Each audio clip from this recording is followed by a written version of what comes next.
Welcome to our 5th video on the world of Kabbalah, a journey through the mystical layers of the Kabbalistic system. We previously described the disparity between God's infinite light and the 10 Sfirot of Atzilut that have definitions and distinctions, and therefore limitations. How can absolute infinite divinity give way to a finite form of divinity, the 10 Sfirot? The transition cannot be gradual because it's impossible for infinity to devolve into something finite. So what enabled such a drastic leap? The good news is that 16th century Rabbi Yitzchak Luria explained this puzzle. The bad news is that it's a complex topic, so we'll just give a sample here. The idea is called Tzimtzum, which means contraction. God contracted his infinite light, disrupting its infinity to support the emergence of the finite Sfirot. The Kabbalists used metaphoric imagery. God pushed aside the light to form an empty void, into which he beamed a single straight light of illumination that devolved into the cosmos. Now, if that's not mysterious, nothing is. So let's clarify. The Tzimtzum did not remove God from anywhere or anything. So what did it achieve? Well, if you recall, in an earlier video, we described a scientist struggling to share an abstract, complex theory with teenage minds.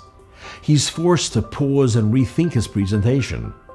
After identifying a relatable detail within the theory, he shares just that detail with the students, who are blown away at the genius of it. It took the scientist time and effort to identify the detail. Why is that? Because the detail was lost in the forest of the complex theory. It didn't have its own identity. So how did he identify it? He stopped focusing on the theory. The idea remained in his mind, but he decreased the intensity of his focus, which created the mental space to hone in on a minor detail. That's the Tzimtzum. Nothing is impossible for God. He has both the ability to be infinite and to be finite. The difference is that his infinity is naturally revealed. That's the infinite light.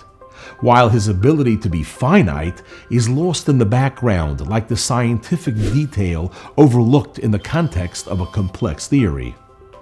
Just as the scientist reduced his focus on the entire theory to allow a detail to become visible, so did God reduce the focus on his infinite power to allow his finite power to operate. So when the Kabbalists say that God made an empty space for creation, it's not actual space and it's not actually empty. It's a shift between two layers of divine focus. And when they talk of a single straight line, they mean God's ability to be finite, which is what allowed the 10 Sfirot, finite forms of divinity, to emerge. How is that relevant to us?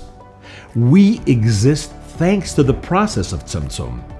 But the Tzimtzum is not a true withdrawal, just a concealment of focus.